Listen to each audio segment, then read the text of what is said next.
Hey everyone, welcome back to the channel. So this is the last lecture on neural control and coordination. अभी तक के 2 lectures में हम लोग काफ़ी कुछ कंप्लीट करके आ चुके हैं. आज हम लोग करने जा रहे हैं neural system, human neural system. Basically बेटा देखा जाए तो इसके अलावा आपकी एनसीईआरटी में types of neuron, structure of neuron, complete आपका न्यूरल टिश्यू एंड सबसे इंपॉर्टेंट कॉन्सेप्ट जो है वो है generation and conduction of nerve impulse and उसके बाद में सैनैप्स, जो कि हम लोग आगे के 2 लेक्चर्स में कंप्लीट करके आ चुके हैं. अगर आपने नहीं देखा है तो कोई लोड लेने वाली बात नहीं है. आई बटन में आपको यहाँ दे दूंगी, फटाफट से उसे भी जाकर कवर कर लीजिएगा. दिवाली की छुट्टियाँ मिली हैं, कुछ तो करना ही है. अब देखिए हम लोग आज स्टार्ट कर रहे हैं ह्यूमन न्यूरल सिस्टम. अच्छा, ह्यूमन न्यूरल सिस्टम स्टार्ट करने से पहले ना मैं आपको थोड़ा सा बता देती हूँ.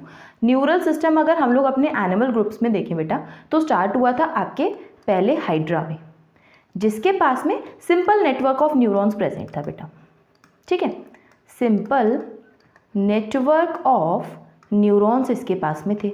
इसके अलावा हमने कॉकरोच में पढ़ा था कि जो इंसेक्ट्स हैं, बेसिकली हम ऑल इंसेक्ट्स कंसीडर करते हैं, जो इंसेक्ट्स हैं इनके पास में थोड़ा सा बेटर ऑर्गेनाइज्ड ब्रेन मिल गया था. कुछ नंबर ऑफ गैंग्लिया थे और न्यूरल टिश्यू था. ठीक है, इसके पास में क्या है, बेटर ऑर्गेनाइज्ड ब्रेन आ जाता है and number of ganglia and neural tissue इसके पास में डेवलप हो गया है. इसके अलावा आपको और किसी एनिमल ग्रुप का पढ़ना नहीं है. अब आ जाइए आप लोग अपने ह्यूमन न्यूरल सिस्टम की तरफ. ह्यूमन न्यूरल सिस्टम बेटा कुछ इस तरीके का दिखाई देता है. आपको दिख रहा होगा पूरी बॉडी में डिस्ट्रीब्यूटेड है आपका न्यूरल सिस्टम. मैंने आपको बताया था neurons are the longest cell of your body. आपके ब्रेन से निकलकर एक नर्व फाइबर आपकी फिंगर के टिप्स तक, आपके जो टोज के टिप्स तक जा रहा है, इतना लॉन्ग आपका नर्व फाइबर बनता है बेटा. तो longest cells are neurons. Obviously आपके ब्रेन एंड बेसिकली हम लोग पार्ट्स देखेंगे, जो सेंट्रल नर्वस सिस्टम है इससे अराइज होकर पूरे फाइबर्स आपकी पूरी बॉडी में डिस्ट्रीब्यूटेड हैं. तो अगर आप इस इमेजिनेशन को, इमेज को देख पा रहे हैं तो यहाँ दिख रहा होगा आपको सेंटर में तो ब्रेन बना हुआ है, ये बात सभी को पता है. एंड इससे कुछ अराइज हो रहा है. This is your spinal cord, जो कि वर्टिब्रल कॉलम के अंदर से होकर जा रही है और इन्हीं से कुछ निकल रही हैं आपके नर्व फाइबर्स. ठीक है, जो आपका सेंटर में प्रेजेंट है brain and spinal cord, it is the part of central nervous system and इससे जितने भी फाइबर्स जा रहे हैं these are the parts of peripheral nervous system. बड़े प्यार से आप लोग यहाँ देख सकते हैं और क्लियर डायग्राम बना के, जैसे कि ये अगर हम आपका बना लें, यहाँ पर ये बना लिया हमने ब्रेन. ठीक है, अपना ही समझ लीजिए, कोई दिक्कत नहीं है. एंड इससे अराइज हो रही है स्पाइनल कॉर्ड. ठीक, इससे अराइज हो रही है spinal cord. This is your brain, this is your brain and this is your spinal cord. ठीक है, ये आपके सेंटर में प्रेजेंट है, बॉडी के सेंटर में.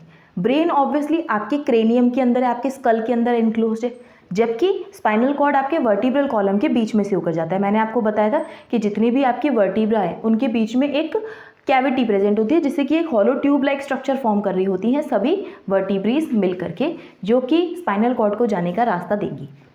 तो स्पाइनल कॉर्ड के जो स्पाइनल कॉर्ड है वो आपकी वर्टिब्रल कॉलम के अंदर से होकर जा रही है, जबकि ब्रेन आपका ब्रेन बॉक्स यानी कि क्रेनियम में बड़े ही संभाल के रखा हुआ है. ठीक है, तो अब इतना तो हो गया आपके सेंटर में जितना प्रेजेंट है. अब अगर इन्हीं से मान लीजिए ब्रेन से कुछ नर्व फाइबर्स निकल के आ रहे हैं आपकी बॉडी के पास, या फिर आपकी बॉडी से ब्रेन के पास जा रहे हैं nerve fibers, and same spinal cord से कुछ निकल के आ रहे हैं, सेम कुछ स्पाइनल कॉर्ड से निकल के आ रहे हैं. ठीक है, तो ये जो नर्व फाइबर्स पूरी बॉडी में डिस्ट्रीब्यूटेड है, these are the parts of your peripheral nervous system. ठीक है, तो ये है, अगर आपके ब्रेन से कुछ फाइबर्स निकल के जा रहे हैं तो दीज आर क्रेनियल नर्व्स बेटा, क्रेनियल नर्व्स. वहीं अगर स्पाइनल कॉर्ड से निकल कर जा रही हैं तो इन्हें हम लोग कह देते हैं दीज आर स्पाइनल नर्व्स. ठीक है, अब पूरी बॉडी में डिस्ट्रीब्यूट हो रही हैं तो ये दोनों पार्ट हैं आपके पेरीफेरल नर्वस सिस्टम का, पीएनएस का, मतलब कि आपकी पूरी बॉडी में है, डिस्ट्रीब्यूटेड है, जबकि सेंटर में लोकेटेड है ब्रेन एंड स्पाइनल कॉर्ड. यहाँ लिख लेते हैं सीएनएस, सेंट्रल नर्वस सिस्टम में क्या आएगा, आपका ब्रेन एंड आपका आएगा स्पाइनल कॉर्ड. समझ पा रहे हैं कि आपका जो नर्वस सिस्टम है किस तरीके से आपके बॉडी में बटा हुआ है. आपके ब्रेन इज द सेंटर, इसके पास में आएंगे नर्व फाइबर्स, ऑब्वियसली बॉडी से आएंगे ना. अब आपको किसी ने मारा तो आपने हाथ हटा लिया, आपको कैसे पता चला कि हाथ पर ही मारा, आपने पैर नहीं हटाया, रीज़न कि आपके पास वहाँ पर सेंस करने के लिए सेंसरी न्यूरॉन्स प्रेजेंट है। समझ रहे हैं? न्यूरॉन्स प्रेजेंट है जो कि ब्रेन के पास में सिग्नल लेकर जा रहे हैं एंड फिर ब्रेन से सिग्नल आता है कि हाथ हटा लो। क्लियर इतनी बात? This is your neural system. एक अगर हम लोग इसको बहुत ही ब्रॉड तरीके से देख ले तो इतना है आपका, इस टाइप से आपका नर्वस सिस्टम डिस्ट्रीब्यूटेड है बॉडी में। इसी को अगर हम देखें तो अगेन ह्यूमन न्यूरल सिस्टम में दो पार्ट्स हैं, central nervous system and peripheral nervous system. Central nervous system मैंने आपको बताया कि पूरी बॉडी से जितने भी फाइबर्स हैं जा रहे हैं या आ रहे हैं आपके सेंट्रल नर्वस सिस्टम के पास, या तो ब्रेन के पास या फिर स्पाइनल कॉर्ड के पास। तो ये जो सेंट्रल नर्वस सिस्टम है ना बेटा, ये साइट है आपके पास, क्योंकि यहाँ आएगा ना तो यहीं पर प्रोसेसिंग होगी। It is the site of information processing, it is the site of information processing and control. कोई इन्फॉर्मेशन आई है तो उसकी प्रोसेसिंग होगी यहाँ पर, उसका कंट्रोल होगा यहाँ पर, ठीक है। वहीं अगर हम पेरिफेरल नर्वस सिस्टम की बात करें तो इसके पास में बहुत सारी नर्व्स हैं जो कि किससे एसोसिएटेड है, आपके सेंट्रल नर्वस सिस्टम से। लिख लीजिए यहाँ पर, इट कंप्राइजेस, इस तरीके से लिख लीजिए, साथ साथ में लिखते ज़रूर जाइएगा। इट कंप्राइजेस nerves या all the nerves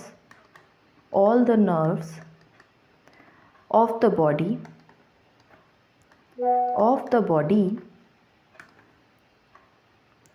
associated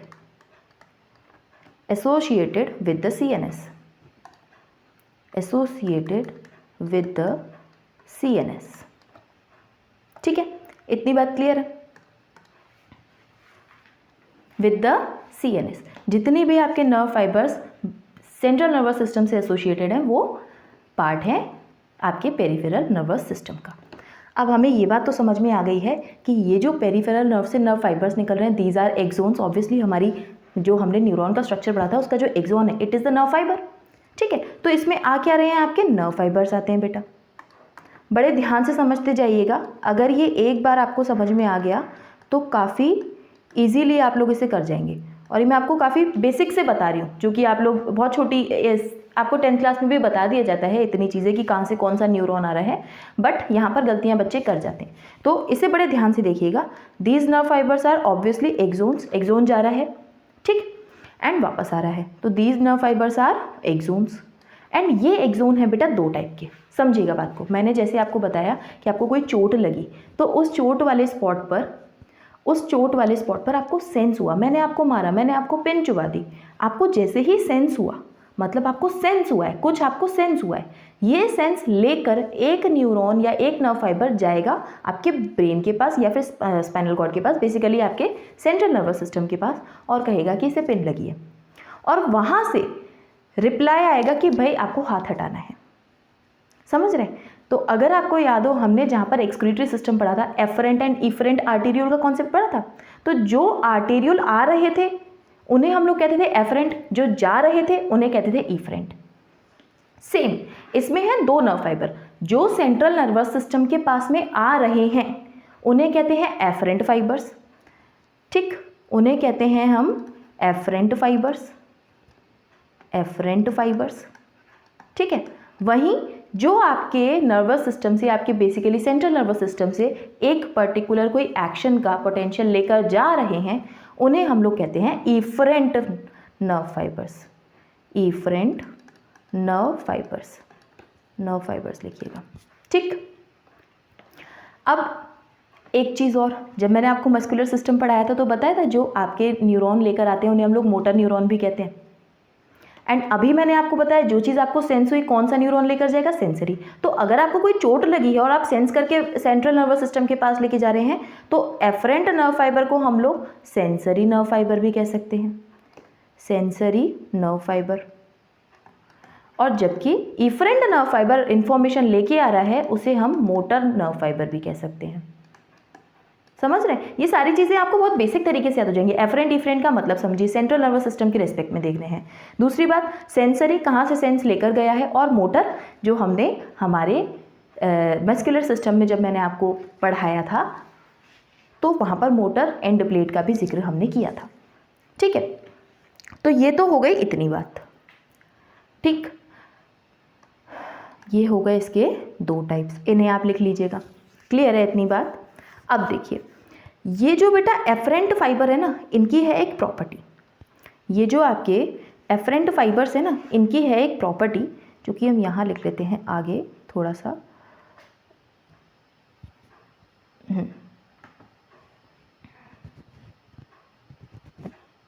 ठीक है, दो फाइबर्स देख लिए हमने, one is afferent and other is efferent. ठीक है, ये जो एफरेंट है ना, एफरेंट फाइबर्स जो हैं ये न्यूरॉन्स हैं, या नोट्स बना लीजिएगा, न्यूरॉन्स और nerve fibres, these are neurons और nerve fibres carrying information from sensory organs to CNS। ठीक, वहीं इफरेंट की अगर बात की जाए तो दीज आर द, यहाँ लिख लीजिए, carrying the information from CNS to the effector organ.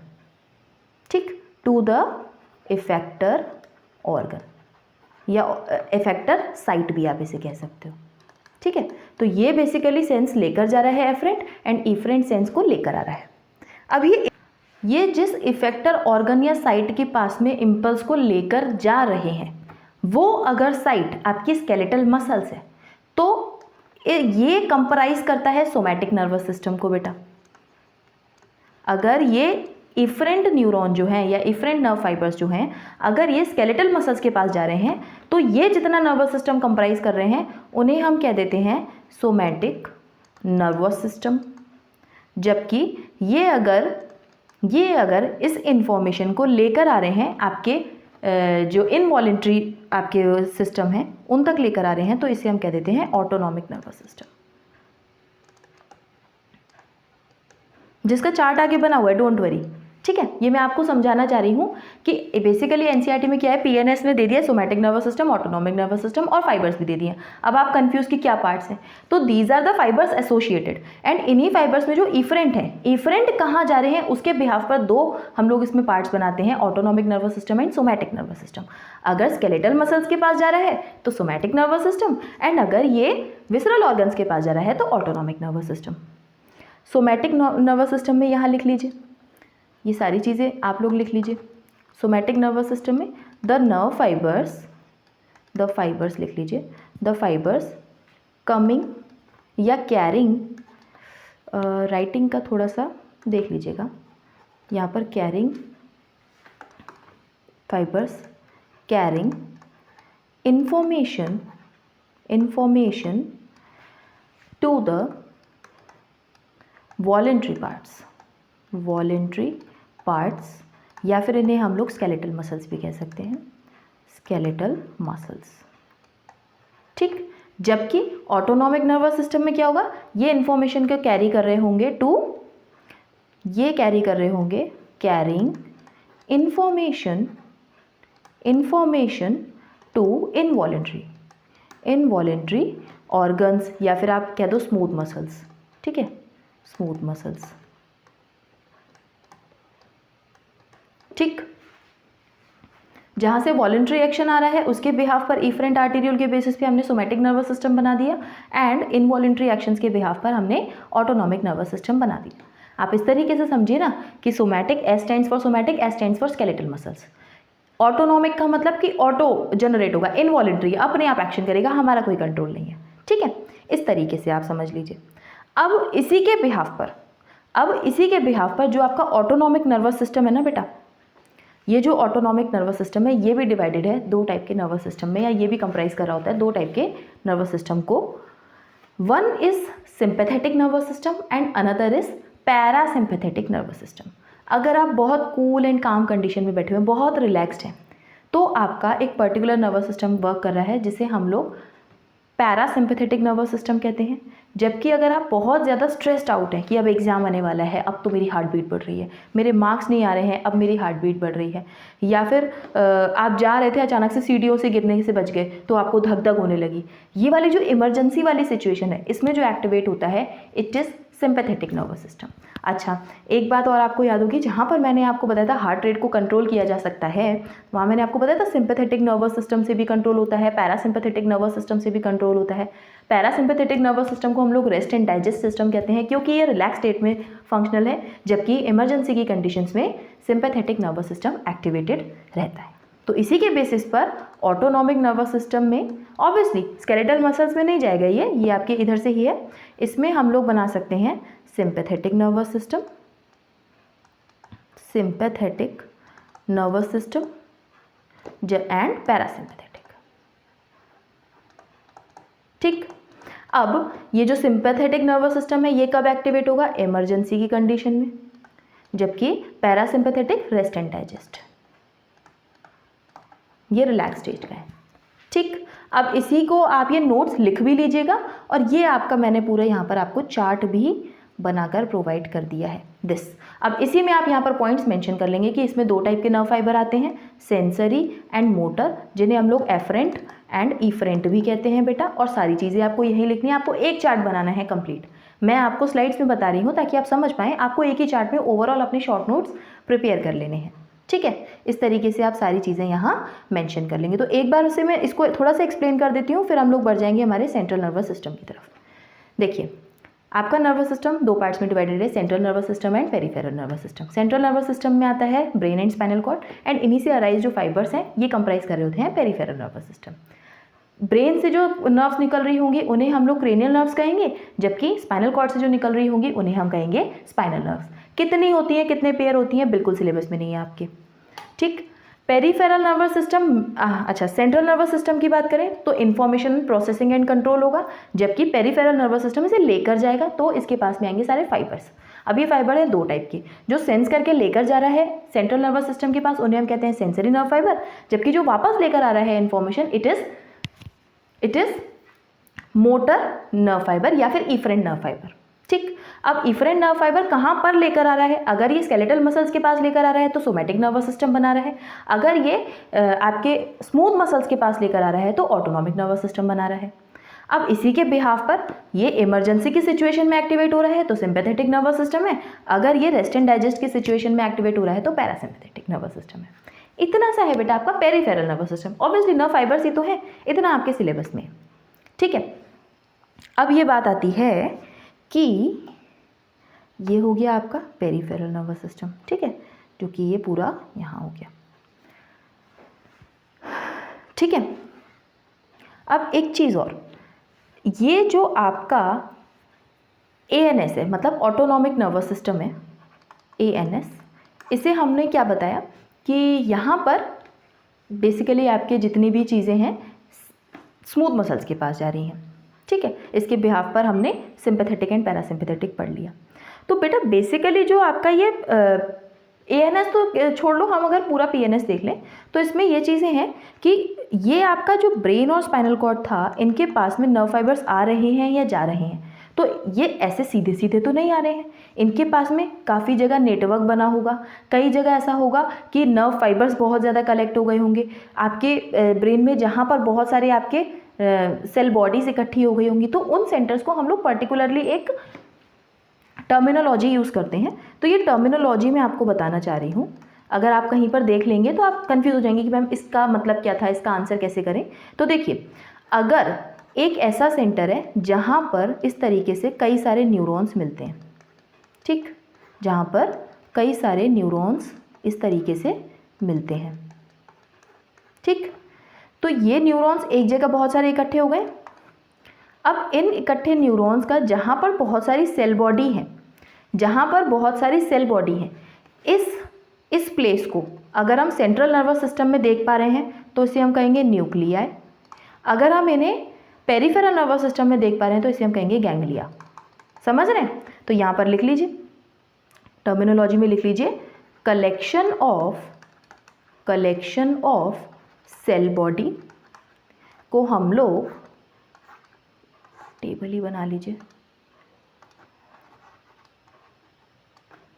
यहाँ पर टेबल ही बना लीजिए। कलेक्शन ऑफ सेल बॉडी को हम लोग CNS में, central nervous system and PNS, central nervous system में इन्हें हम टर्म देते हैं न्यूक्लियाई, जबकि पेरिफेरल नर्वस सिस्टम में इन्हें हम कहते हैं गैंग्लियन। अब आप कंफ्यूज हो जाते हैं ना कि कई सारे बच्चे आते हैं मैम ये गैंग्लियन क्या है, हमने तो न्यूरॉन पढ़ा है, गैंग्लियन क्या है। जहाँ पर बहुत सारी सेल बॉडी कलेक्ट हो रही हैं उस पर्टिकुलर स्पेस को हम लोग कहते हैं गैंग्लियन, वो भी पेरिफेरल नर्वस सिस्टम के अंदर।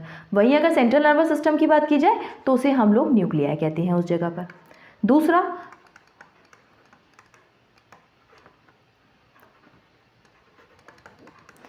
ये तो हो गया सेल बॉडी। अब ये कलेक्शन ऑफ एक्सोन्स जो है इसे हम लोग सेंट्रल नर्वस सिस्टम में कहते हैं ट्रैक्ट, और वहीं पेरिफेरल नर्वस सिस्टम में कहते हैं नर्व फाइबर।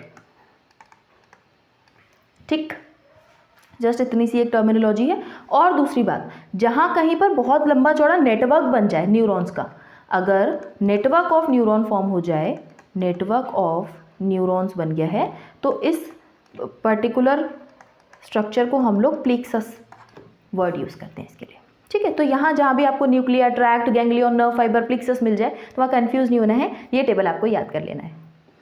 क्लियर? अच्छा, ये यही बताना चाह रहा है, ये जो आपका विसरल नर्वस सिस्टम है एक पार्ट है पेरिफेरल नर्वस सिस्टम का जो आपका ANS है, जो कि कंप्राइज कर रहा है बहुत सारे कॉम्प्लेक्सेस ऑफ नर्व जिन्हें हम लोग प्लेक्सस कहते हैं। Ganglia, plexus by which impulse travels from CNS to viscera and viscera to CNS, मतलब कि विसरल ऑर्गन से CNS के पास जा रहा है, CNS से विसरल ऑर्गन के पास जा रहा है, तो इसके बीच में कई सारे नेटवर्क बने हैं, गैंग्लिया मिलेंगे, ये सब कुछ आपको मिलेगा। ये NCERT की लाइन है इसलिए मैंने यहाँ पर मेंशन कर दी है।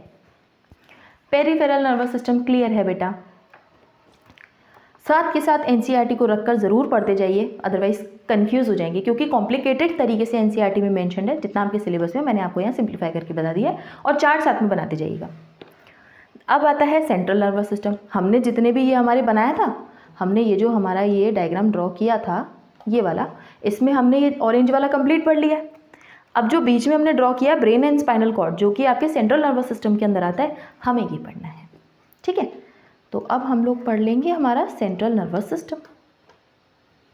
ठीक, सेंट्रल नर्वस सिस्टम बेटा जो है ना आपका, ऑब्वियसली इसके पास में सारी प्रोसेसिंग होगी, तो सारी कमांड कंट्रोल सिस्टम इसके हाथ में है।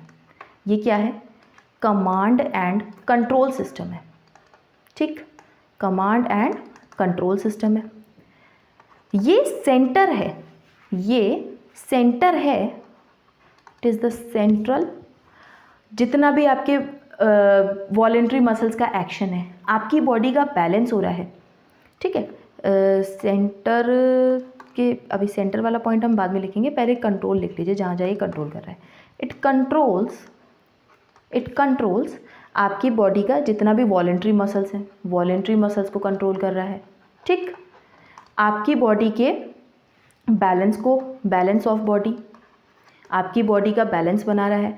आपको आपके जितने भी वाइटल ऑर्गन्स हैं इनका फंक्शंस ये कंट्रोल कर रहा है। आपको अगर भूख लगी है, आपको प्यास लगी है, जितनी भी एक्टिविटीज़ आपकी बॉडी में हो रही हैं ये सारी कंट्रोल की जा रही हैं सेंट्रल नर्वस सिस्टम के थ्रू।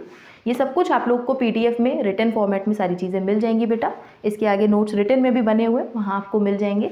टेलीग्राम चैनल ज्वाइन नहीं किया तो कर लीजिएगा, यहाँ मेंशन होगा कहीं t.me/operation NEET 700 करके नाम से टेलीग्राम है, जहाँ पर ये सारी आपको चीज़ें नोट्स के फॉर्मेट में मिल जाएंगी। साथ के साथ बनाते जाइए, वेल एंड गुड। कुछ मिस हो जाता है तो वहाँ से आपको PDF प्रॉपर मिल जाएगा। ठीक है, बैलेंस बनाएगा बॉडी का, थ्रस्ट हो रही है, हंगर हो रही है। अच्छा, एक चीज़ आपने नोटिस की होगी, अगर आप डेली 6 बजे सुबह उठते हैं तो अपने आप 6 बजे उठ जाते हैं, आपको किसी अलार्म की ज़रूरत नहीं है। वो सर्काडियन रिदम का टाइम है आपका, सर्काडियन रिदम का आपका कंट्रोल है, वो हैंडल कर रहा है वो चीज़। सर्काडियन रिदम भी हम लोग डिटेल में पढ़ेंगे एंडोक्राइन में, कोई दिक्कत नहीं है अगर आप कन्फ्यूज रहते हैं उसमें। तो जितने भी आपके बॉडी के फंक्शंस हैं, वॉलेंट्री हों, इनवॉलेंट्री हों, बॉडी का टेम्परेचर रेगुलेशन है, आप बैलेंस बना पा रहे हैं, सब कुछ आपके सेंट्रल नर्वस सिस्टम से ही कंट्रोल होता है बेटा। ठीक है, इसके अलावा जो आप देख पा रहे हैं, विजन का सेंटर, सुन पा रहे हैं, हियरिंग का सेंटर, इसके अलावा जो आपके इंटेलिजेंस है, आपके इमोशंस है, इन सभी का सेंटर भी आपके सेंट्रल नर्वस सिस्टम में ही प्रेजेंट है। पेरिफेरल नर्वस सिस्टम का ऐसा कोई भी फंक्शन नहीं है, वो जस्ट लाने ले जाने का काम करता है। ठीक है बेटा, ये सारे फंक्शंस हो गए आपके सेंट्रल नर्वस सिस्टम के। इसके अलावा बात ये आती है कि ये जो सेंट्रल नर्वस सिस्टम है ऑब्वियसली हमें पता है इसमें क्या आएंगे, ब्रेन एंड स्पाइनल कॉर्ड, मतलब दोनों में ही कुछ ना कुछ सेंटर्स प्रेजेंट है, जो कि हम लोग काफ़ी तो ह्यूमन फिजियोलॉजी में पढ़ के कि इसका सेंटर यहाँ पर है, उसका सेंटर वहाँ पर है, हम लोग पढ़कर आ चुके हैं। हम अभी हम लोग और डिटेल में देख लेंगे। तो ब्रेन और स्पाइनल कॉर्ड, सबसे पहले पढ़ लेते हैं ब्रेन को। जो ये बेटा आपका ब्रेन है ना, इस तरीके का कुछ स्ट्रक्चर है, और अगर इसकी हम प्रोटेक्शन की बात करें तो हमारे ब्रेन बॉक्स में बड़े ही प्यार से संभाल के रखा गया है, जिसे हम लोग क्रेनियम कहते हैं। ठीक, क्रेनियम के अंदर बड़े ही प्यार से संभाल के रखा गया है आपका ये खूबसूरत सा ब्रेन, जिसका एनसीईआरटी का डायग्राम कुछ ऐसा है। ठीक है, ये बात तो हम समझ गए कि संभाल के रखा गया है। तो क्या क्रेनियम में डायरेक्टली ऐसे रख दिया है हमने, या इसके ऊपर कुछ और भी रैप किया गया है? अब देखिए, आप जब टिफ़िन लेकर जाते हैं कहीं, तो टिफ़िन बॉक्स में आप अपना जो भी फूड है, मटेरियल है, जो भी आप लेकर जा रहे हैं, सैंडविच लेकर जा रहे हैं, आलू का पराठा लेकर जा रहे हैं, उसे फॉइल में रैप करके मम्मी देती हैं। रीज़न कि वो उसमें बेटर रहेगा। फॉइल रैप आते हैं आपके, जितने भी ये टिश्यू रैप्स आते हैं, इन सब में रैप करके लेके जाते हैं, ताकि ये प्रॉपर जो मॉइस्चर है उसका मेंटेन रहे, जो आपका आलू का पराठा है। ठीक है, उसको संभाल के रखती है मम्मी रैप करके। सेम ऐसे ही जो आपका ब्रेन है, ब्रेन बॉक्स के अंदर एग्जैक्टली ऐसे नहीं रखा हुआ है, इसके ऊपर भी कुछ कवरिंग है, जिन्हें हम लोग कहते हैं meninges. The term used for this is meninges. ठीक, मेनिंजेस। अब ये जो मेनिंजेस हैं क्या है, कवरिंग ऑफ, सबसे पहले तो ये लिख लीजिए, कवरिंग अराउंड ब्रेन। ब्रेन के अराउंड जो भी कवरिंग है, इट इज, इन्हें हम लोग कहते हैं मेनिंजेस। अभी कैसे बनी हुई हैं ये हमें देखनी है। ठीक, कैसे बनी हुई हैं ये हमें देखनी है। इधर से हम लोग ड्रॉ कर लेते हैं मेनिंजेस के लिए डायग्राम। आप लोग भी साथ के साथ ड्रॉ करते जाइएगा। ठीक है, ऐसे बना लेते हैं हम लोग इसे।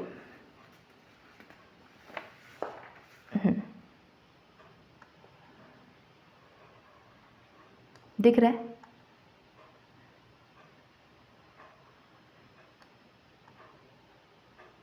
ये मैंने बनाया आपका क्रेनियम। ठीक है, ये है आपका cranium. This one is your cranium. ठीक, इसे थोड़ा सा बड़ा भी कर लेते हैं, मुझे ऐसा लग रहा है कि थोड़ा सा बड़ा करके बना लेते हैं थोड़ा सा इसको।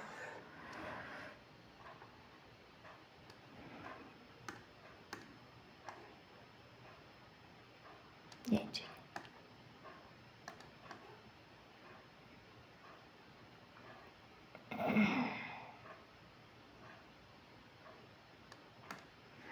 ठीक, दिस इज योर क्रेनियम। ये हमने ले ली कि ये लेयर है क्रेनियम की बेटा। ठीक है, अब इस क्रेनियम के जस्ट एडजेसेंट पे लगी हुई है एक पतली सी लेयर। एक लेयर इससे बिल्कुल चिपकी हुई बनी हुई है। एक लेयर इसके ऊपर इस तरीके से चिपकी हुई बनी हुई है बेटा, बिल्कुल चिपकी हुई है, जिसे हम लोग कहते हैं आउटर मोस्ट, मतलब आपके क्रेनियम से जस्ट एडजेसेंट में लगी हुई है और बिल्कुल चिपकी हुई है, इसे हम लोग कहते हैं ड्यूरामेटर। ड्यूरामेटर। इतनी बात क्लियर? क्रेनियम के अंदर जो लेयर है बिल्कुल चिपकी हुई, it is called as dura mater. Dura mater की खास बात क्या है? आउटर मोस्ट है, आउटर मोस्ट है, टफ फाइब्रस लेयर है। ठीक, outermost tough fibrous layer है बेटा ये। इसके बाद में होती है एक और मेम्ब्रेन या एक और मेनिंजेस। इन सबको कलेक्टिवली हम लोग मेनिंजेस कहते हैं। इसके बाद होती है एक और मेनिंजेस, जिसे हम लोग कहते हैं बेटा एरेक्नोइड, जिसे हम लोग कहते हैं एरेक्नोइड। ठीक है, जिसे हम लोग कहते हैं एरेक्नोइड। ये पिंक कलर की जो मैं ड्रॉ कर रही हूँ, इट इज़ एरेक्नोइड। और आप समझ पा रहे होंगे कि मैम ने बीच में कुछ ना कुछ स्पेस भी छोड़ दिया है। ठीक है, this layer is arachnoid, pink वाली एरेक्नोइड। ठीक, और ये जो जालीदार इसका स्ट्रक्चर दिख रहा है ना आपको, वेब्ड होती है थोड़ी सी ये। Arachnoid is webbed. ठीक है, अच्छा आपको ये दिख रहा होगा कि मैम ने ड्यूरामेटर एंड एरेक्नोइड के बीच में कुछ स्पेस बनाया हुआ है, ये जो स्पेस है ना, इस स्पेस को हम लोग कहते हैं सब ड्यूरल स्पेस। ड्यूरा मैटर के नीचे का स्पेस है, इसे हम लोग कहते हैं सब ड्यूरल स्पेस, सब ड्यूरल स्पेस। ठीक, अब इसके नीचे एक और लेयर है, लास्ट लेयर है पाया मीटर, इसे हम कहते हैं बेटा पाया मीटर। ठीक है, जो कि वेस्कुलराइज्ड होती है, इसके पास में ब्लड की सप्लाई होती है बेटा। दिस वन इज पाया मीटर, रेड कलर की जो हमने लेयर बनाई है, इट इज पाया मीटर।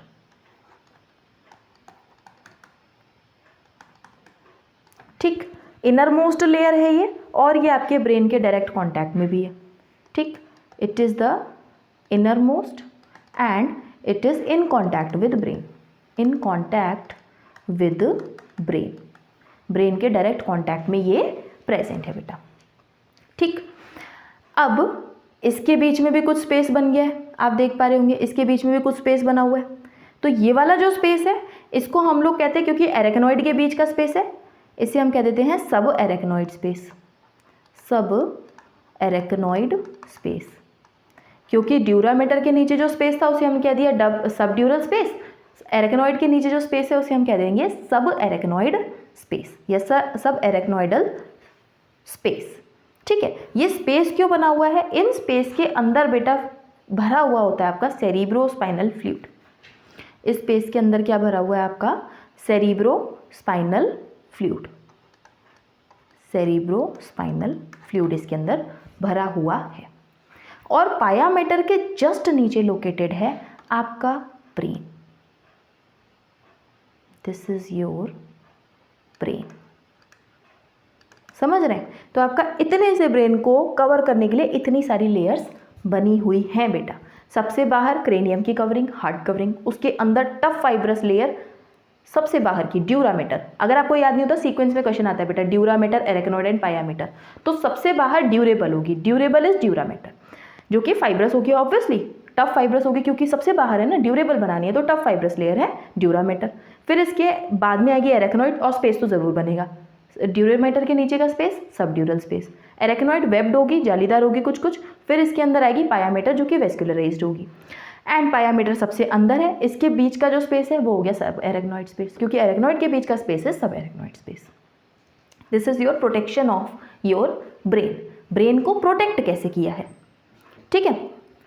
इतनी बात हो गई क्लियर, इतनी बात समझ में आ रही है सभी को कि आपका ब्रेन प्रोटेक्टेड कैसे है। अब ये जो बेटा आपका ब्रेन को प्रोटेक्ट किया गया है ना, इस ब्रेन के अंदर क्या है आपको ये पढ़ना है। प्रोटेक्शन हो गई, अब इस ब्रेन के अंदर क्या है आपको ये पढ़ना है। जो आपका ब्रेन है ना, इसके मेजर बनते हैं 3 पार्ट्स, मेजर बनते हैं 3 parts. First is fore brain, fore brain, not FORE, not FORE, not FOUR, FORE, fore brain आगे का। फिर मिड ब्रेन, मिड ब्रेन, फिर आता है हिंड ब्रेन। ठीक, फोर ब्रेन मेजर पार्ट बनाता है, मिड ब्रेन के पार्ट्स बहुत थोड़े से हैं, बहुत थोड़ा सा मिड ब्रेन है और हिंड ब्रेन। ठीक है, ये जो बेटा फोर ब्रेन है ना, फोर ब्रेन में बेसिकली कुछ आते हैं आपके, जैसे कि सेरिब्रम। अच्छा, मैं पहले आपको डायग्राम दिखा देती हूँ NCERT का। इधर से आपको ये आपको दिख रहा है, ये जो आपका डायग्राम बना हुआ है ना NCERT में, ये कुछ ऐसे बना हुआ है कि यहाँ से अगर ब्रेन को सेपरेट किया जाए बीच में से, और फिर अंदर का खोलकर अगर देखा जाए, तो जो आपको स्ट्रक्चर दिखाई देगा वो ये बना हुआ है। मतलब बीच में से कट करना है और इसको निकाल के इस तरीके से देखना है। इट इज़, ये जो डायग्राम बना हुआ है ये इस तरीके से बना हुआ है। ठीक है, तो ये जो मेन ये जो बना हुआ है ये आपके फोर ब्रेन का ही पार्ट है, और इसे हम लोग कहते हैं सेरिब्रम, जो मेन फोल्डेड आपका ब्रेन बना हुआ है। एंड इसके अंदर बाकी सारे पार्ट्स हैं, जो कि मेजर आपका पोर्शन है वो फोर ब्रेन ही बना रहा होता है। इसके अलावा इसमें किस तरीके से लेबलिंग है वो भी मैं आपको समझा दूंगी डिटेल में। फोर ब्रेन में फर्स्ट पार्ट आता है सेरिब्रम, और आपकी NCERT के अकॉर्डिंग थैलेमस और हाइपोथैलेमस। बट इसमें और भी पार्ट्स हैं जो कि NCERT में कुछ मिक्स करके दिए हुए, सारे मैं आपको यहाँ लिखवा देती हूँ, आप लिस्ट आउट कर लीजिए। ऑल्फैक्टरी लोब, इसके अलावा हिप्पोकैम्पस, ठीक, एमेग्डेला, ठीक, एमेग्डेला के बाद में आएगा एपिथैलेमस, हाइपोथैलेमस के ऊपर एपिथैलेमस, फिर थैलेमस, फिर हाइपोथैलेमस। ठीक, ये हैं आपके फोर ब्रेन के पार्ट। मिड ब्रेन को हम लोग डिटेल में बहुत ज़्यादा नहीं गए ना, जितना गिवन है वहाँ अलग से पढ़ लेंगे। हिंड ब्रेन में आएंगे सेरिब्रल हिंड ब्रेन में एक पार्ट आएगा आपका सेरिबेलम। हिंड ब्रेन में आएगा आपका सेरिबेलम।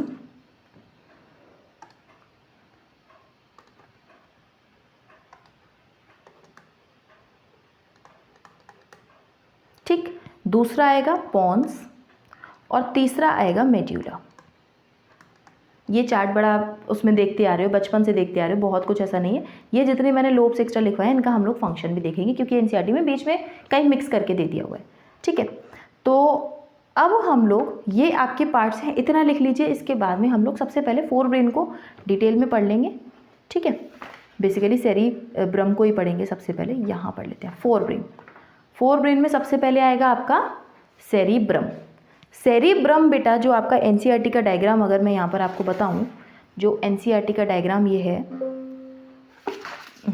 ये जो आपका एनसीईआरटी का डायग्राम बना हुआ है ना, अगर हम इसे ही ले लें, अगर हम इसे ही ले लें तो ये जो आपका फोर ब्रेन है ना बेटा, हाँ,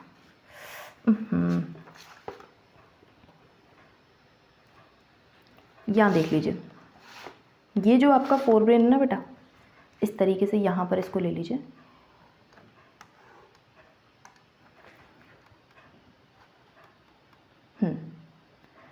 ये आपको दिख रहा होगा। ये जो आपका ये बना हुआ है, दिस वन इज सेरिब्रम। ये जो फोल्डेड एरिया है ना, दिस इज सेरिब्रम। और मैंने आपको बताया कि हाफ में बनाया है हमने, तो ऐसे दो सेरिब्रम के पार्ट्स हैं जिन्हें हम लोग कहते हैं सेरिब्रल हेमीस्फीयर्स। ठीक, और ये जो सेरिब्रल हेमीस्फीयर्स हैं, ये दोनों आपस में जुड़े हुए होते हैं।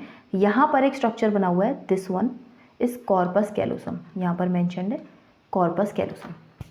कॉर्पस कैलोसम और कुछ नहीं है बेटा, जैसे कि आपका एक सेरिब्रम है, दूसरा सेरिब्रम है, इसमें बहुत सारे आपके क्या है, न्यूरॉन्स, और न्यूरॉन्स का एक ट्रैक्ट बीच में जा रहा होता है, नर्व फाइबर्स का एक ट्रैक्ट बीच में जा रहा होता है, जो कि इन दोनों को जोड़ रहा होता है, उसे हम लोग कहते हैं कॉर्पस कैलोसम। जैसे कि ये आपका एक सेरिब्रल हेमिस्फीयर, ये आपका दूसरा सेरिब्रल हेमिस्फीयर, इन दोनों के बीच में एक ट्रैक्ट है जिसे हम लोग कहते हैं कॉर्पस कैलोसम।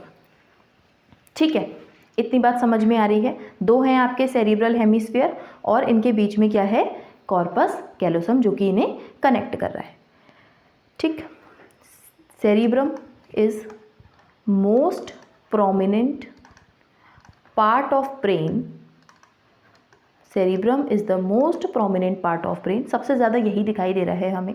और हमारे पास क्या है, दो सेरिब्रल हेमिस्फीयर हैं। यहाँ लिख लीजिए, we have two cerebral hemisphere. We have two cerebral hemisphere.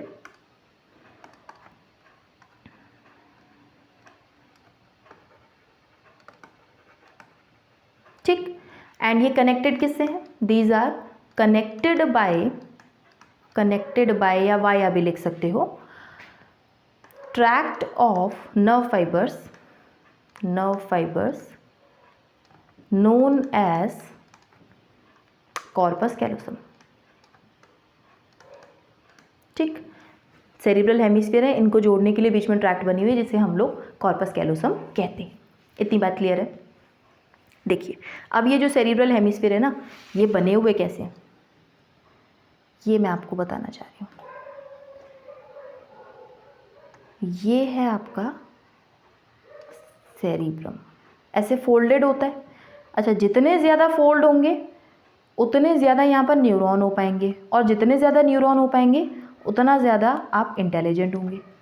तो माना जाता है जितना ज़्यादा फोल्डेड ब्रेन है उतनी ज़्यादा इंटेलिजेंट पोटेंशियल है। ठीक, तो अब ये नहीं कहना कि मुझे समझ नहीं आता तो मेरा ब्रेन ऐसा है, ऐसा कुछ भी नहीं है। आप अपने न्यूरॉन्स को जितना ज़्यादा एक्टिवेट कर सकते हो करो, दिमाग तेज़ होता है चलाने से।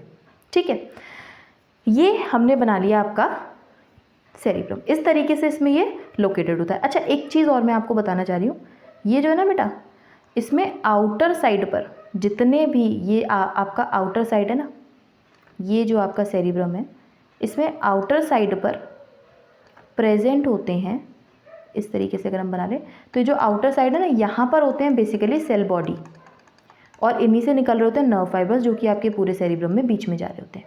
पूरे में यही कंडीशन है, ठीक। आउटर साइड पर होंगे सेल बॉडीज़ और नीचे से जा रहे होंगे नर्व फाइबर। तो जहाँ पर सेल बॉडीज़ कलेक्ट हो जाते हैं ना, जहाँ पर सेल बॉडीज़ कलेक्ट हो जाते हैं ना, वहाँ पर अपीयरेंस आती है कुछ ग्रे कलर की। तो जो आउटर साइड है सेरिब्रम का, इसे हम लोग कहते हैं, यहाँ पर बहुत सारी सेल बॉडीज़ हैं, यहाँ पर बहुत सारी सेल बॉडीज़ हैं, इस कंडीशन को हम लोग कहते हैं, ऐसा लगता है अपीयरेंस की ग्रे कलर की आ रही है, इसे हम लोग कहते हैं ग्रे मैटर। और जबकि जहाँ पर बहुत सारे न्यूरॉन्स के नर्व फाइबर कलेक्ट हो गए, एक्सोन कलेक्ट हो गए, और हमें ये बात पता है कि सेंट्रल नर्वस सिस्टम के जो एक्सोन होते हैं ये माइलिनेटेड होते हैं। जहाँ पर माइलिन शीथ है, जहाँ पर लिपिड है, तो थोड़ा सा व्हीटिश कलर की अपीयरेंस आती है और ये कुछ वाइट कलर के दिखाई दे रहे होते हैं। These are nerve fibers and इसको हम लोग कहते हैं वाइट मैटर। तो अगर ब्रेन को देखा जाए ना, तो बाहर से कुछ ग्रे कलर का और अंदर से कुछ वाइट कलर का दिखाई देगा। तो ब्रेन को अगर हम ध्यान से देखें तो हम लोग ये कह सकते हैं कि ब्रेन के आउटर साइड पर प्रेजेंट है ग्रे मैटर, जबकि इनर साइड पर प्रेजेंट है वाइट मैटर। और ऐसे ही नर्व फाइबर का ट्रैक्ट जो है इन दोनों हेमिस्फीयर को करेक्ट कर रहा होता है। आई होप कि आप समझ पा रहे हैं ये बात। दो सेरिब्रल हेमिस्फीयर हैं जो कि कनेक्टेड है बाय अ कॉर्पस कैलोसम, जिसे हम लोग ट्रैक्ट ऑफ नर्व फाइबर भी कहते हैं, जो कि ट्रैक्ट ऑफ नर्व फाइबर है। एंड इसी में अगर हम लोग ध्यान से देखें तो आउटर साइड पर प्रेजेंट है सेल बॉडीज एंड अंदर से जा रहे हैं एक्सोन्स। एक्सोन माइलिनेटेड है तो वाइट कलर के अपीयर होते हैं, इसलिए इनसाइड है वाइट मैटर, आउटसाइड है ग्रे मैटर, ठीक। इसका जस्ट अपोजिट होता है आपके स्पाइनल कॉर्ड में, जो कि सिलेबस में नहीं है बट मैं आपको बता देती हूँ। स्पाइनल कॉर्ड में क्या होता है, इनसाइड होते हैं सेल बॉडीज, आउटसाइड होते हैं नर्व फाइबर्स। तो इनसाइड वाला जो मैटर है उसे हम लोग ग्रे मैटर कहते हैं, आउटर साइड पर वाइट मैटर कहते हैं। नोट कर लीजिएगा एक्स्ट्रा पॉइंट के पर्पज से, ठीक है। इतनी बात क्लियर है बेटा, इतनी बात क्लियर है। अब जो बेटा आपका सेरिब्रम है ना, इसके हैं कुछ पार्ट।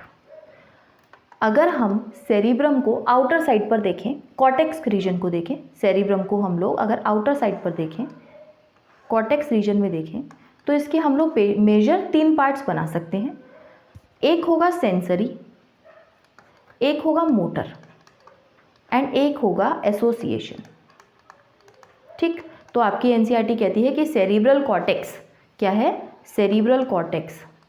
सेरिब्रल कॉर्टेक्स को अगर आप ध्यान से देखें तो इसमें 3 मेजर रीजन्स आते हैं, one is sensory, one is association and one is motor area. जो सेंसरी एरिया है, यहाँ पर एक न्यूरॉन चलकर आएगा और अपनी जो भी इंफॉर्मेशन है उसे देगा। एसोसिएशन में होगा इनका एसोसिएशन और मोटर से ये वापस एक्शन के लिए जाएगा।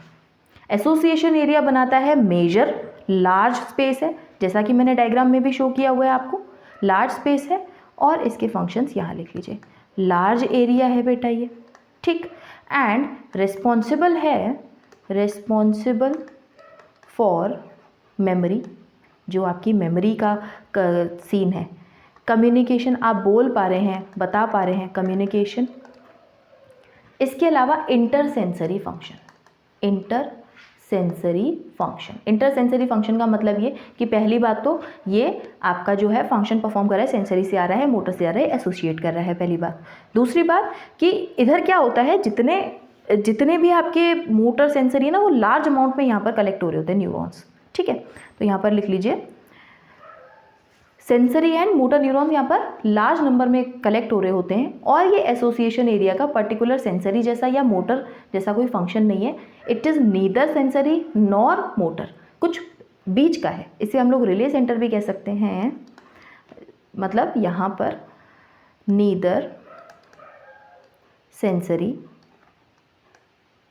नीदर क्लियरली सेंसरी लिख लीजिएगा, नॉर मोटर। तो ये क्या है, मल्टीपल फंक्शन कर रहा है। मल्टीपल सेंसरी इनपुट यहाँ पर आ रहे हैं, एनालाइज हो रहे हैं और मोटर से जा रहे हैं। यहाँ पर क्या हो रहा है, मल्टीपल सेंसरी इनपुट हो रहे हैं, सेंसरी इनपुट्स आर एनालाइज्ड, यहाँ पर एनालाइज किए जा रहे हैं और फिर मोटर से करवाए जा रहे हैं। सिंपल है, इसको लैंग्वेज को अगर आप ना देखें तो बहुत सिंपल है। सेंसरी से आ रहा है, यहाँ पर कुछ एनालाइजेशन हो रहा है एंड मोटर से जा रहा है, वही है एनालाइजेशन यहाँ पर होगा बस। फंक्शन जैसे कि मेमोरी है आपकी, यहाँ पे कम्युनिकेशन है, बोल पा रहे हैं तो पहले सुनेंगे, समझेंगे, फिर बोलेंगे। एंड इंटरसेंसरी फंक्शन है जो कि इन दोनों के बीच का कुछ फंक्शन कर रहे हैं, ठीक है। एनसीईआरटी की लाइन है ये, जो मैंने आपको यहाँ बता दी है बेटा। इतना हो गया आपका सेरिब्रल कॉर्टेक्स की बात एंड सेरिब्रम की बात, बेसिकली आपके सेरिब्रम की बात। अब फोर ब्रेन का दूसरा पार्ट है hippocampus and amygdala. Hippocampus and amygdala, NCERT ने एक बात लिखी है कि आपके सेरिब्रम में या आपके फोर ब्रेन के डीप स्ट्रक्चर हैं जिन्हें हम लोग हिप्पोकैम्पस एंड एमेग्डाला कहते हैं। दीज आर डीप स्ट्रक्चर्स, ठीक, दीज आर डीप स्ट्रक्चर्स। एमेग्डाला की स्पेशली बात करें तो ये कुछ बादाम जैसी दिखती है, आमंड शेप है, आमंड शेप का स्ट्रक्चर है कुछ।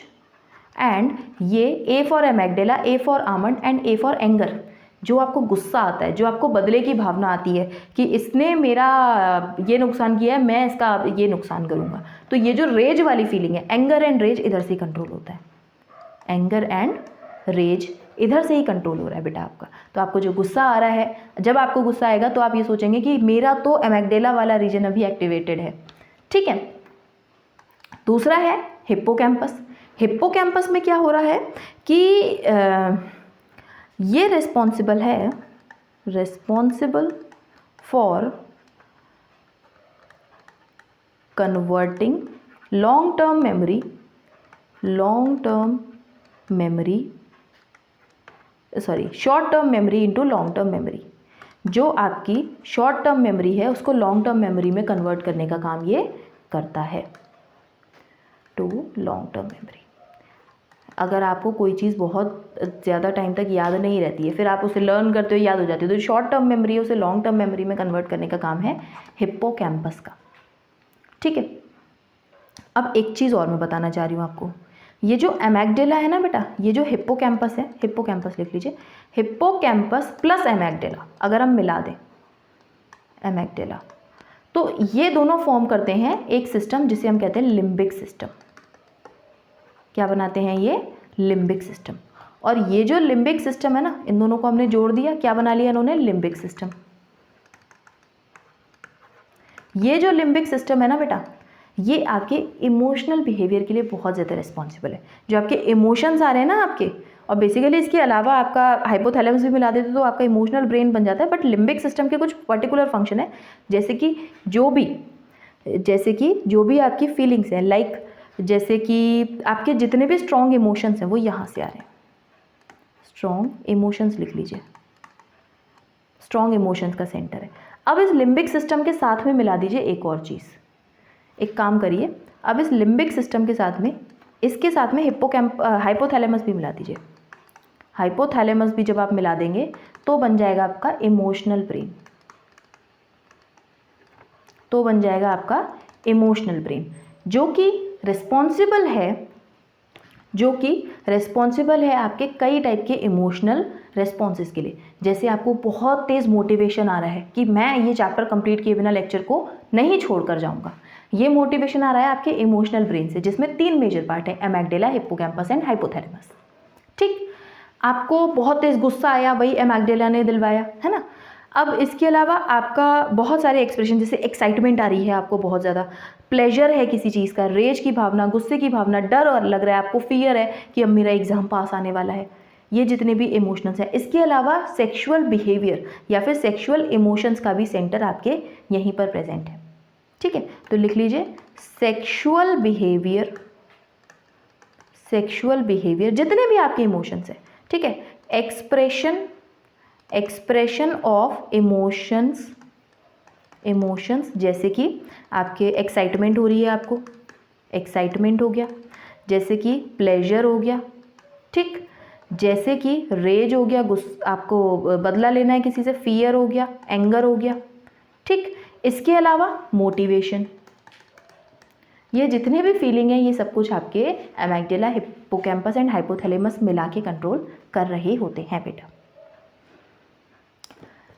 इसके अलावा ये जो आपका फोर ब्रेन है, इसमें आता है थर्ड पार्ट इज डायनसेफलॉन। अच्छा, एक चीज़ मैं आपको बताऊं, जो मैंने आपको 3 पार्ट बताए थे ना, एपीथैलेमस, हाइपोथैलेमस एंड थैलेमस, ये तीनों मिलाकर एक पर्टिकुलर, हम लोग इन तीनों को मिलाकर के कहते हैं डायनसेफलॉन, ठीक है। इसमें आएगा आपका एपीथैलेमस, थैलेमस एंड हाइपोथैलेमस। इन तीनों को मिला के हम लोग कहते हैं डाइएन्सेफेलॉन। एंड इसमें 1 बाय 1 देख लीजिए। सबसे पहले देख लीजिए एपिथैलेमस का काम। सबसे पहले देख लीजिए एपिथैलेमस का काम। एपिथैलेमस का जो मेन है, इसके पास में है pineal gland. It encloses pineal gland. It encloses pineal gland. ठीक, इसके अलावा थैलेमस के ऊपर प्रेजेंट है, तभी इसे कहा जाता है एपिथैलेमस, अबव थैलेमस। बस इतना ही। अब ये जो थैलेमस है इसको देख लीजिए। थैलेमस बेसिकली जो आपका ब्रेन है ना, उसका रिले सेंटर बनाता है। और अगर आप देखें तो ये वाला डायग्राम देख लीजिए एक बार फिर से। ये जो हमने डायग्राम देखा है ना हमारे ब्रेन का, ये जो हमने डायग्राम देखा था हमारे ब्रेन का, ये देखिए। इस डायग्राम में आप ये देख पा रहे होंगे, थोड़ा सा बड़ा करके देख लीजिए। ये डायग्राम मैं बार बार प्रेफर इसलिए कर रही हूँ क्योंकि एनसीईआरटी का डायग्राम बहुत ही ज़्यादा इंपॉर्टेंट है बेटा। ये देखिए, ओके,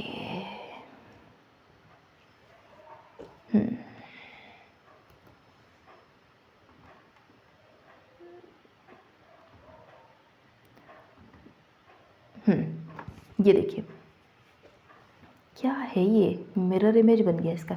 ये देख लीजिए, थोड़ा सा बड़ा करके। यहाँ पर आपको कुछ दिख रहा है, थैलेमस। ये है थैलेमस। और इसके ऊपर आपको लग रहा है कि ये जो सेरिब्रम है ये इसके ऊपर रैप किया हुआ है, थैलेमस के ऊपर रैप किया हुआ है। ये एनसीईआरटी ने लाइन लिखी है, इसीलिए मैं बता रही हूँ बेटा। ठीक, थैलेमस जो है, थैलेमस के ऊपर क्या हो रहा है, सेरिब्रम, या लाइन लिख लीजिए, सेरिब्रम रैप्स अराउंड थैलेमस। ठीक, दूसरी बात, यहाँ पर जो आपका ब्रेन है उसका रिले सेंटर है, मतलब मेजर जो कोऑर्डिनेशन है वो यहीं पर होगा। It is the relay centre of brain. ठीक, यहाँ पर क्या हो रहा है, मेजर कोऑर्डिनेशन होता है बेटा, major coordination center for sensory and motor neuron. तो जितने भी सेंसरी मोटर न्यूरॉन आ रहे हैं यहीं से निकल के बेसिकली जाते हैं। बेसिकली यही रिले सेंटर है, यहीं से होकर आपके सेरिब्रम के पास में जाएंगे एंड वहाँ से इम्पल्स आएगी। ठीक है, दूसरा आता है हाइपोथैलेमस। थैलेमस के नीचे का पोर्शन इज हाइपोथैलेमस। ठीक, हाइपोथैलेमस। हाइपोथैलेमस की अगर हम बात करें तो ये जो है ना बेटा, इसे हम ये कह सकते हैं कि एंडोक्राइन और न्यूरल सिस्टम के बीच का कुछ कनेक्शन है। ये नर्वस फंक्शन भी कर रहा है एंड कुछ कुछ हॉर्मोन्स भी सेक्रीट करता है। हार्मोनल जो इसका मैकेनिज्म है वो हम लोग नेक्स्ट चैप्टर में कवर करेंगे। आज हम लोग इसका न्यूरल सिस्टम में जितना भी पार्टिसिपेशन है वो हम लोग कंप्लीट कर रहे हैं। Basically at the base of thalamus है ये। ठीक, and it is the connection between, notes बनाते जाइएगा, it is the connection between endocrine and neural system. ठीक, और इस हाइपोथैलेमस का जो मेन काम है ना, सबसे main, hypothalamus body temperature regulate करता है बेटा। बॉडी टेम्परेचर रेगुलेट करता है, जिसे हम लोग थर्मो रेगुलेशन भी कहते हैं। ये बॉडी टेम्परेचर भी रेगुलेट करता है, जिसे हम लोग थर्मो रेगुलेशन भी कहते हैं। इसके अलावा इसके पास में, क्योंकि ये एंडोक्राइन फंक्शन भी है, इसके पास में कई सारे न्यूरोसेक्रेटरी सेल्स होते हैं जो कि हार्मोन रिलीज करते हैं। लिख लीजिए, it contain group of neurosecretory cells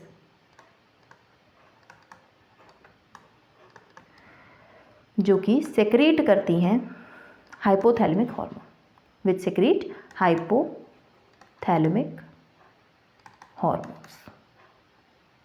clear है इतनी बात? It is all about your hypothalamus. आपको पर्टिकुलर पार्ट के फंक्शंस याद रखने हैं बेटा। हाइपोथैलेमस का मेन काम है body temperature and neurosecretory cells हैं जो कि हाइपोथैलेमिक हार्मोन्स सेक्रेट करती हैं। फोर ब्रेन आपका कंप्लीट हो गया। एक बार से मैं आपको डिटेल में फिर से एक बार रिवाइज करवा देती हूँ बेटा। ये जो आपका फोर ब्रेन है, इसके पार्ट से cerebrum, olfactory lobe, hippocampus, amygdala, epithalamus, thalamus and hypothalamus. Cerebrum को अगर हम ध्यान से देखें तो दो सेरिब्रल हेमिस्फीयर में बना हुआ है जो कि जुड़े हुए आपस में विद अ नर्व फाइबर की एक ट्रैक्ट है जिसे हम लोग कॉर्पस कैलोसम कहते हैं।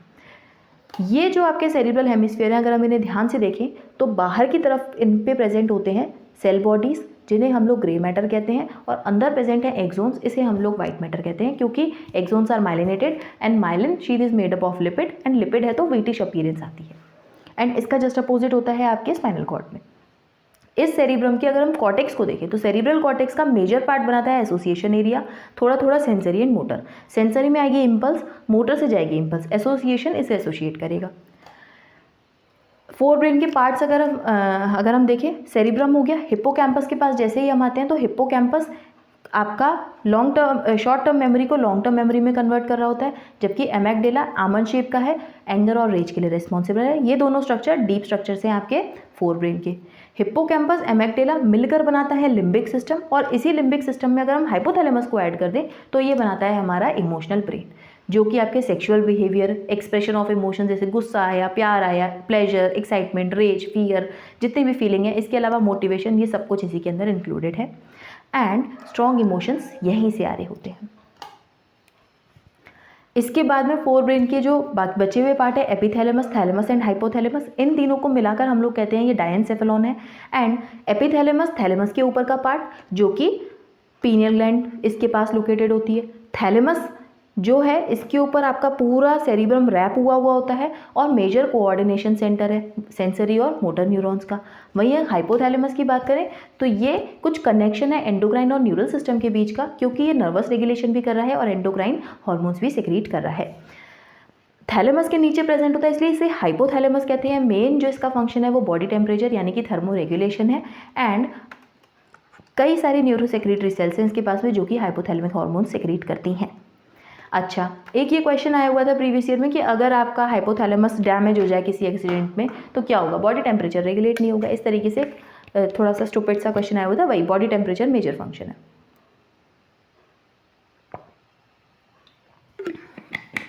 इतना हो गया आपका फोर ब्रेन।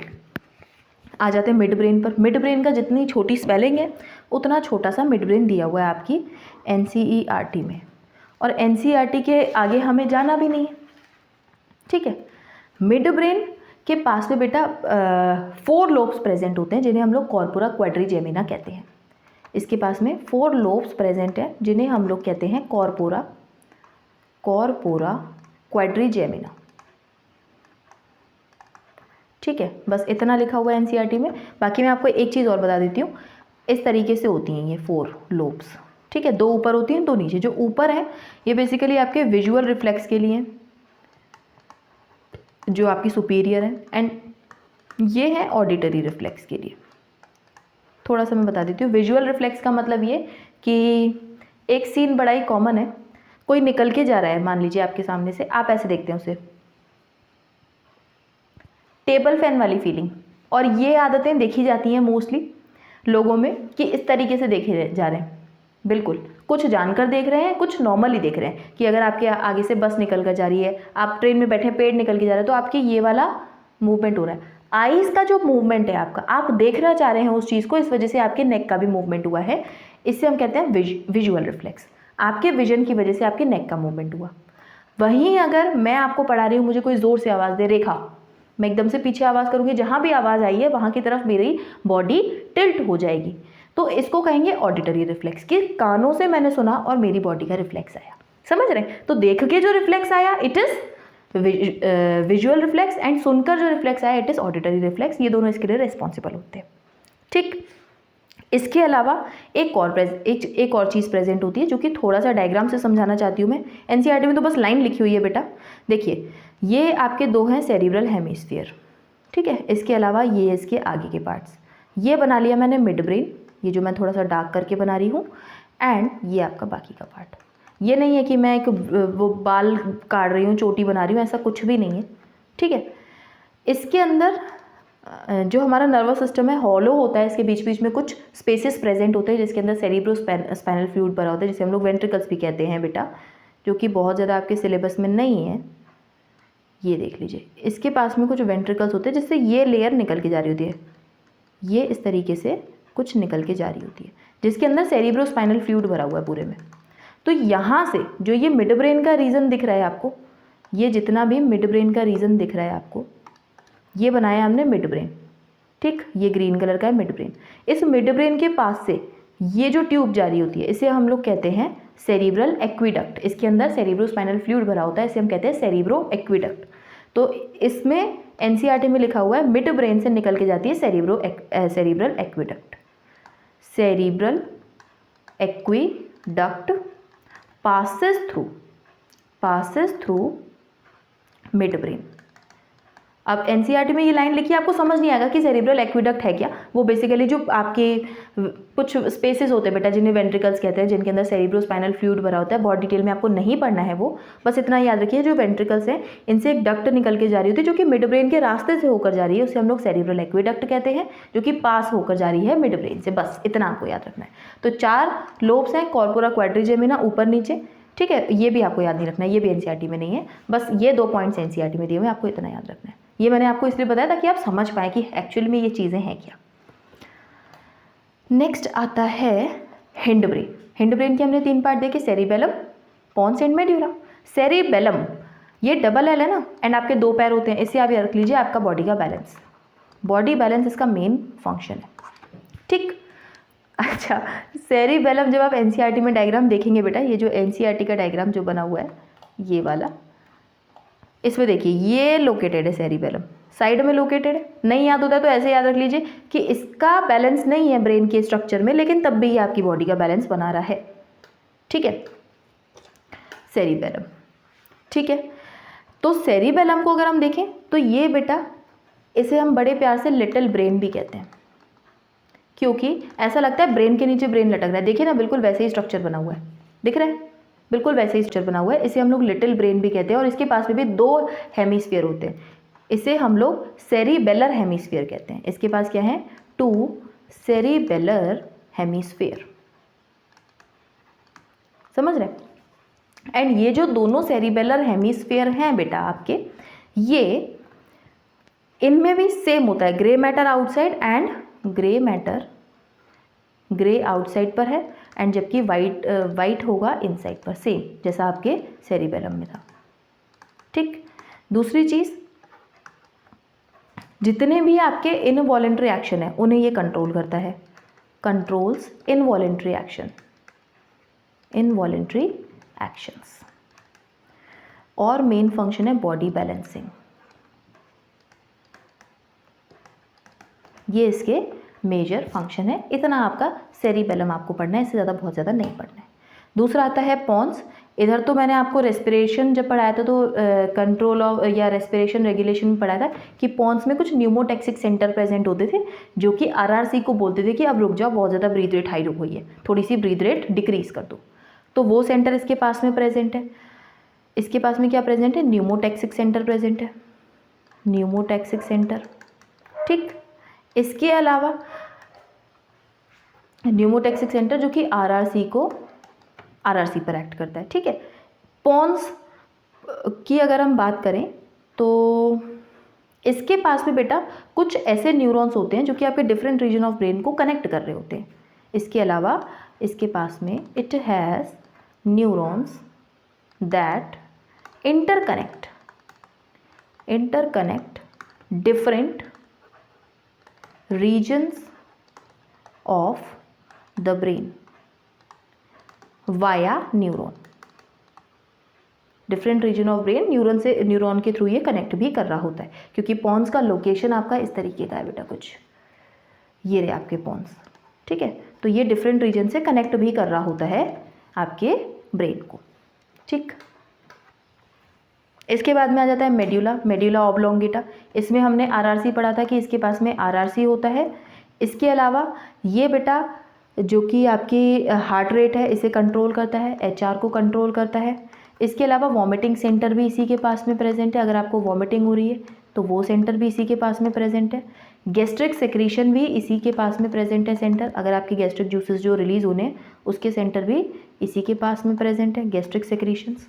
और इसके जस्ट बाद स्टार्ट हो जाती है spinal cord, it connect with spinal cord. इसके बाद में क्या स्टार्ट हो जाएगी, स्पाइनल कॉर्ड, जो कि आपके सेंट्रल नर्वस सिस्टम का दूसरा पार्ट है। स्पाइनल कॉर्ड की अगर हम बात करें तो इसमें इनसाइड होता है ग्रे मैटर, और आउटसाइड होता है वाइट मैटर। ठीक है, बहुत ज़्यादा आपको नहीं पढ़ना है स्पाइनल कॉर्ड भी। अच्छा, ये जो हमारा हिंड ब्रेन है और मिड ब्रेन है बेटा, अगर हम मिड ब्रेन और हिंड ब्रेन को ऐड कर दें तो ये मिलाकर बनाते हैं ब्रेन स्टेम। क्लियर? इस पर क्वेश्चन आया हुआ है, brain stem by mid brain और हिंड ब्रेन को मिला दीजिए। ये देख लीजिए। अब ये लोब्स हैं बेटा, लोब्स का पर भी मैं आपको थोड़ा सा बता देती हूँ, बाकी आपके एनसीईआरटी में बचा नहीं है, मैं थोड़ा सा आपको बता देती हूँ। ये पहले एनसीईआरटी का डायग्राम देख लीजिए। सेरिब्रम हो गया, सेरिब्रल हेमिस्फीयर समझ आ गया, कॉर्पस कैलोसम समझ आ गया, मिड ब्रेन, हिंड ब्रेन में पॉज सेरिबेलम एंड मेड्यूला, ये स्पाइनल कॉर्ड निकल के आ गया, ये आपका सेरिब्रल एक्विडक्ट ये निकल के आ रही है जो कि मिड ब्रेन का पार्ट है, और ये हो गया आपका सेरिबेलम। ठीक, और ये थैलेमस और हाइपोथैलेमस, इसके बाद एपिथैलेमस भी होता है ऊपर जो कि मेंशन नहीं है। ठीक, इसके अलावा बेटा जो आपका सेरिब्रम है ना, इसके कुछ लोब्स होते हैं, जैसे कि आपकी ये जो आगे वाली बोन थी इसे हम फ्रंटल बोन कहते थे। क्यों कहते थे? क्योंकि यहाँ पर जो आपका सेरिब्रम का पार्ट आता है उस सेरिब्रम के लोब को हम लोग कहते हैं फ्रंटल लोब, इसीलिए बोन्स का नाम है। पैराइटल है तो यहाँ पर पैराइटल लोब, ऑसिपिटल है तो ऑसिपिटल, टेम्पोरल की साइड पर टेम्पोरल लोब। आपके सेरिब्रम के लोब्स हैं, सिलेबस में नहीं है, अगर आप चाहें तो इसे स्किप कर दीजिए, बट मैं आपको थोड़ा सा बता रही हूँ क्योंकि कहीं अगर आपको दिख जाएगा तो आप कहेंगे मैम ने ये बताया नहीं था, ये क्या होता है, हमें थोड़ी बहुत नॉलेज होनी चाहिए। ठीक है, तो ये कुछ ऑसिपिटल लोब हो गया, ये ऑसिपिटल लोब हो गया, फ्रंटल लोब हो गया, पैराइटल लोब हो गया, एंड यहाँ पर फ्रंटल, पैराइटल, ऑसिपिटल, टेम्पोरल यहाँ मेंशन नहीं है, टेम्पोरल लोब भी होता है। ठीक है, थोड़ा सा पीछे चला गया है वो, यहाँ पर कहीं पीछे होगा, टेम्पोरल लोब भी होता है बेटा, जो कि आपके ईयर की साइड होगा। तो इसका कुछ फंक्शन भी होता है, लिख लीजिए। जैसे टेम्पोरल लोब है तो यहाँ पर हियरिंग के जो सिग्नल जाते हैं, सुन पा रहे हैं आप, हियरिंग के सेंटर कान से टेम्पोरल लोब में जाते हैं। ऑसिपिटल में विजन के होते हैं बेटा। ठीक है, फ्रंटल में मेमोरी, इंटेलिजेंस, ये सब होता है। ठीक, जो कि बहुत ज़्यादा आपके सिलेबस में नहीं है तो मैं करवा भी नहीं रही हूँ, जस्ट इतना मैं आपको बता रही हूँ कि लोब्स एक्चुअली हैं क्या, जहाँ पर बोन्स एसोसिएटेड है उसी से लोब्स बने हुए आपके सेरिब्रम के या सेरिब्रल हेमिस्फीयर के। ऑब्वियसली फ्रंटल लोब 2 होंगे क्योंकि 2 हेमिस्फीयर है तो 2 होंगे, ऑसिपिटल 2 होंगे, इस तरीके से 2-2 बनते हैं तो टोटल 8 लोब्स बन जाते हैं। अगर आप अपने न्यूरल सिस्टम को देखें कि चार्ट के फॉर्मेट में तो एनसीईआरटी के अकॉर्डिंग कुछ ये बन जाता है। इसके अलावा जो पार्ट्स है फोर ब्रेन के वो हमने लिखे हैं, आप लिख भी लीजिएगा यहाँ पर, इस तरीके से ये आपका बन जाता है according to the NCERT. Clear? जितना भी मैंने बताया है वो सब आपको पढ़ना है। हाँ, बस कुछ पॉइंट्स मैंने आपको बताए जैसे कि आप समझ पाएँ, जो एनसीईआरटी में भाषा लिखी हुई है वो आप समझ पाएँ, उसके लिए मैंने आपको बताया है। ये है बेटा आपका ब्रेन, आपके ब्रेन में कहाँ पर कैसे सेंटर्स लोकेटेड हैं, ये सारी चीज़ें, कहाँ से वॉमिटिंग हो रही है, कहाँ से क्या हो रहा है। अच्छा, वॉमिटिंग सेंटर जो मैंने आपको बताया वो आप मुझे कमेंट सेक्शन में बताएंगे। आज का लेक्चर कंप्लीट हुआ, आपका चैप्टर कंप्लीट हुआ। अब बचता है last lecture on human physiology या last chapter on human physiology, it is endocrine system.